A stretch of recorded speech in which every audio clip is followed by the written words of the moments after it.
السلام علیکم ورحمت الله وبرکاتو.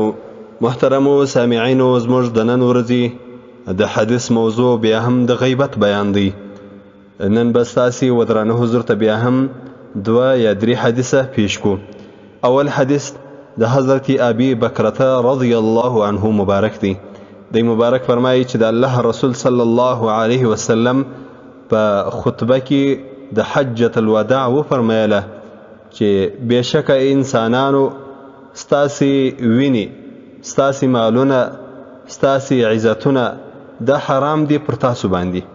یعنی په خپل مابینځ کې د مسلمانانو په خپل مابینځ کې یو د بل د وینې تویول دا یو پر بل باندې حرام دي. دغه رقم یو د بل مالونه وړل دا په خپل مابینځ کې ستاسې په مابینځ کې دا حرام دي.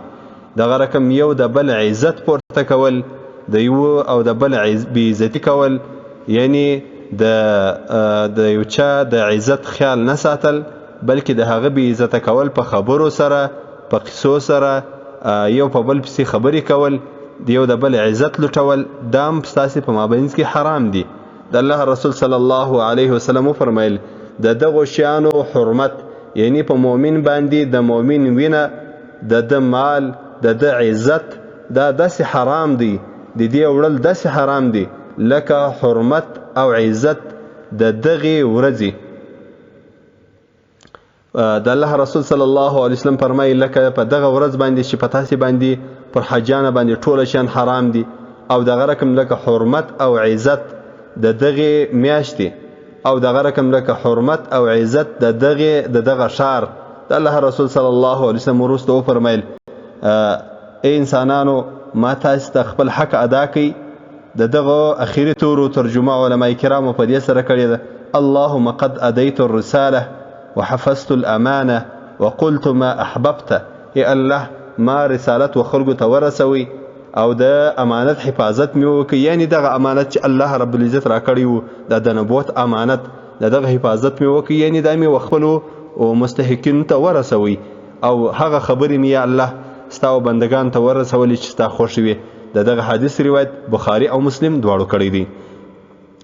د حدیث توری دی: وعن ابي بكرة رضي الله عنه ان رسول الله صلى الله عليه وسلم قال في خطبته في حجة الوداع: ان دماءكم واموالكم واعراضكم حرام عليكم كحرمة يومكم هذا في شهركم هذا في بلدكم هذا الا هل بلغت؟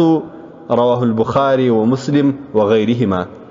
محترمو سامعینو، په دې باره کې بل حدیث د حضرت ابي هريره رضی الله عنه مبارک دی.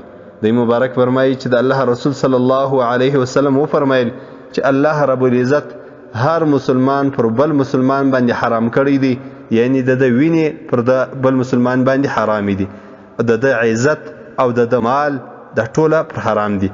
د دې حرمت او د حراموالي څخه معنا او مقصد دا دی، یعنی الله رب العزت و یو مسلمان ته د بل مسلمان وینې تویول دا نه دی روا کړي، باندې حرام کړي دي. د وینې د تویولو څخه به ځان ساتي. دغه رقم د عزت ته وړلو څخه، د غیبت په صورت کې، د شیطانت په صورت کې، د بهتان په صورت کې، د چغلګري په صورت کې د یو مسلمان عزت وړل، د هغه بې عزته کول، د هغه په خلکو کې بد معرفي کول، په هغه پسې بد ویل د الله رب العزت حرام کړي دي.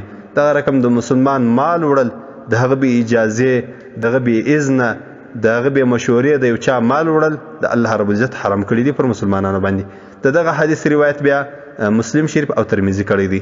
د حدیث توری دی: وعن ابي هريره رضي الله عنه ان رسول الله صلى الله عليه وسلم قال: كل مسلم على المسلم حرام دمه وعرضه وماله. رواه مسلم و ترمذي. محترم و سامعینو، په دې باره کې دریم حدیث د براء ابن عازب رضی الله عنه مبارک دی.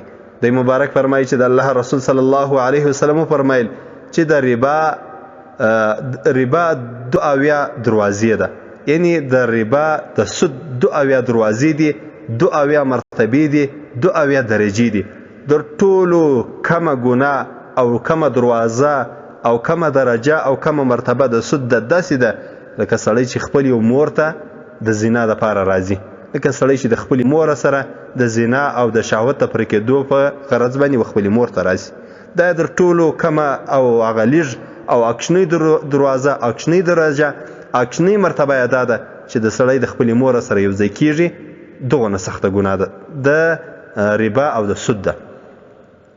خو د الله رسول صلی الله علیه وسلم فرمایل بېشکه ای انسانانو در ټولو په ربا کې په سود کې در ټولو لوی سود او غټ سود او غټه ګناه هغه دا ده چې سړی د خپل ورور په عزت کې خپله ژبه واړوي، د خپل ورور بې عزتي وکړي، د یو مسلمان بې عزتي وکړي، د یو دوست او قریب، د یو تربره او د عزیز بې عزتي کول په خپله ژبه سره، یعنې په هغه پسې خبرې کول، د هغه غیبت کول، په هغه پسې بهتان ویل، په هغه پسې داسې خبرې کول چې هغه په هغه کې نه وي، یا په هغه کې یې ته پسې کوې، د خلکو مجلس په دې باندې تازه کوې، دا در سود هم لویه ګناه ده. د الله رسول صلی الله علیه وسلم په حدیث کې فرمایي ان اربا الربا، یعنی در ټولو لویه ګناه په سود کې چې ډېره لویه ګناه ده هغه دا ده چې یو سړی راولاړ شي د خپل ورور بې عزتي وکړي، یعنې غیبت یې وکړي. د حدیث توري دي وعن البراء بن عازب رضي الله عنه قال قال رسول الله صلى الله عليه وسلم الربا 72 بابا، سود 72 دروازې دي، 72 دروازې او 72 درجې دي، در ټولو کمې ادناها مثل اتيان الرجل امه، در ټولو کم په ګناه کې هغه ده او په مرتبه کې په درجه کې هغه داسې مثال لري لکه سړی چې خپلې مور ته د زنا دپاره راځي. الله رب العزت موږ او تاسې وساتي، الله دې د دغه عظیمې ګناه څخه وساتي.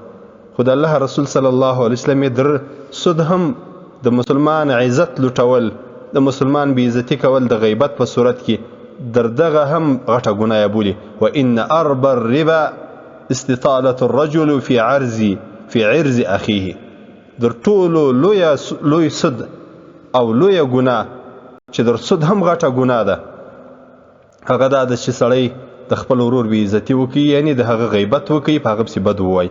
الله رب العزت موږ او تاسې ټوله وساتي. زموږ او ستاسې مجلسونه اوس پر دې باندې جوړي، او چې څنګه مجلس شروع سي اول ور غیبت شروع سي، د یو مسلمان څخه ایا دې پرتوګو کمیس دواړه وکاږو، د خلکو په ښځو کې غږیږو، په خوندو کې غږیږو، په مندو کې غږیږو، په ورونو کې غږیږو، د ده او د ښځې په مابین کې چې کمې خبرې په هغو کې زموږ کاري ټوله ورځ په غیبت را باندې تېر شي. داسې مجلس نه وي چې په هغه کې غیبت نه وسي. الله رب العزت د غیبت څخه وساتي. د دغه حدیث روایت طبراني په اوسط کې کړی دی. الله رب العزت موږ او زموږ د ګروپ ټوله ملګري دوستان او د رسول الله صلی الله علیه وسلم ټول امت د دغه عظیمې ګناه څخه وساتي. دا به څونه لوی عبادت چې یو سړی بل سړی د غیبت څخه رامنې کړي. یو سړی غیبت شروع کړي او دی ورته وایي چې زما وروره د الله قهر و غضب مې په والله که در باندې لورېږي، راځئ دا مجلس پرېږدو. د یو چا سپکوالی مه کوئ په مجلس کې. دی مه ورته وایه چې مه غږېږه، پرېږده دا خبره، دا رقم مه ورته وایه چې هغه ته درد ورسي او غصه ورسي، هغه نور په ضد کې راسي. دا رقم ورته ووایاست چې زما ګرانه او محترمه او معززه وروره، په الله قسم کومې د خدای قهر و غضب په تا باندې لورېږي او دغه لویه او عظیمه ګناه مې په تا نه لورېږي. راسئ چې دا مجلس واړو، بل بحث شروع کړو، بل بنډار وکړو او د خپل ورور د بې عزتۍ څخه ځان وساتو. دغه احادیث چې په دې باره کې راغلي دي ان شاء الله تعالی سوکه بیا ستاسې و درانه حضور ته وړاندې کوو. تاسې کوشش وکړئ چې دغه احادیث او دا پیغامونه تر نورو مسلمانانو پورې هم ورسوئ چې عام سي او مسلمانان د دغه عظیمې ګناه څخه راوګرځېږي. نور په الله باندې سپارم. الله رب العزت زموږ سره د دنیا او د آخرت سعادت په نصیب کړه. والسلام علیکم ورحمة الله وبرکاته.